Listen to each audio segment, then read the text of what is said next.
don't blink. Imagine you haven't taken a shower for the last 7 days. No soap, no deodorant, no toothpaste, no clean clothes.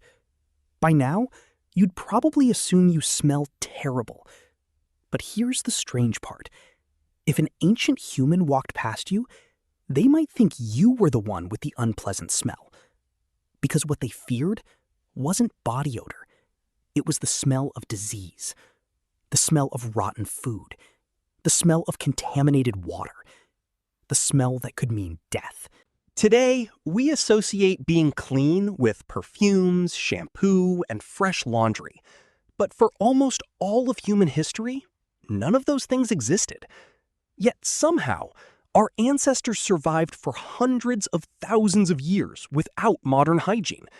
So, did ancient humans actually smell bad? The answer is far more surprising than most people imagine. Because one of the biggest myths about the prehistoric world is that people were simply filthy. In reality, their bodies worked differently, their environment was different, and even the bacteria living on their skin were different. In fact, scientists now know that sweat itself is almost odorless. The smell we call body odor isn't produced by sweat. It's produced when bacteria break sweat down, especially inside warm and closed clothing. But for most of human history, people spent nearly every day outdoors. Their skin was exposed to fresh air. Their clothes were simple, or sometimes they wore very little at all. Which means the smell you imagine probably wasn't the smell they actually had. And that raises an even bigger question.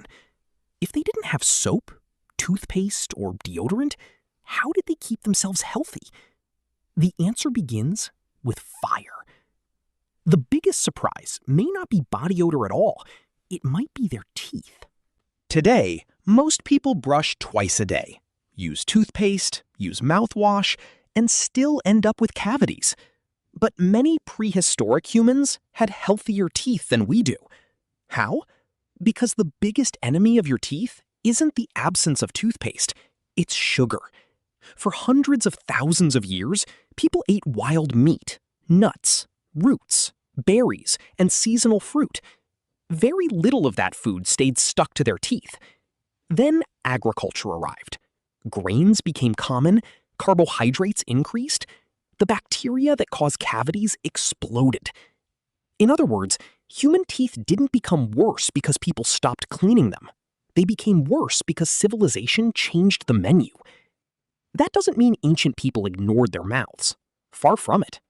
Archaeologists have found evidence of chew sticks used thousands of years ago. One end was chewed into soft fibers, creating a natural brush. Some plants, like miswak, even contain antibacterial compounds that help reduce plaque naturally. So while they didn't have toothpaste, they still understood something important.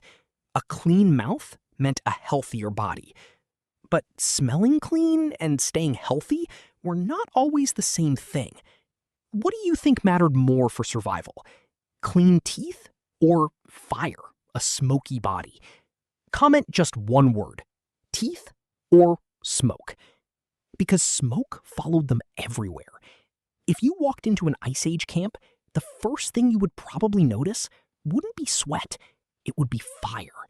Smoke clung to their hair, their skin, their clothes, their blankets, everything. To us, that might sound unpleasant. To them, it meant warmth, cooked food, protection from insects, and safety through the night. In fact, your nose was one of your greatest survival tools. Before laboratories, before expiration dates, before thermometers, people trusted smell. A strange scent in water could mean danger. Rotting meat meant disease. The smell of smoke meant your people were close. Even the scent of another human could reveal illness long before modern medicine existed. For our ancestors, smell wasn't just something you noticed. It was information. And surviving often depended on reading it correctly.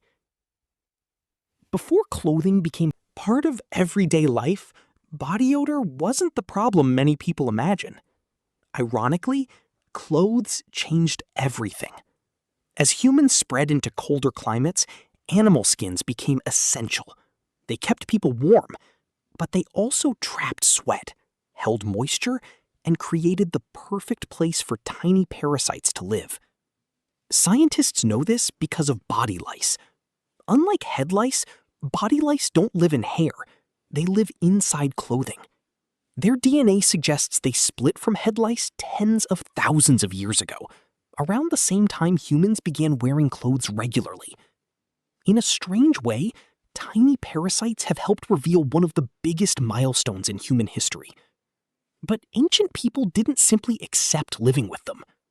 Archaeologists have discovered combs made from wood, bone, and ivory. Many were carefully carved, specifically to remove lice and tiny insects from hair. One ancient comb even carries an inscription that reads, "May this comb remove the lice from the hair and the beard." Cleaning wasn't about looking attractive. It was about staying alive.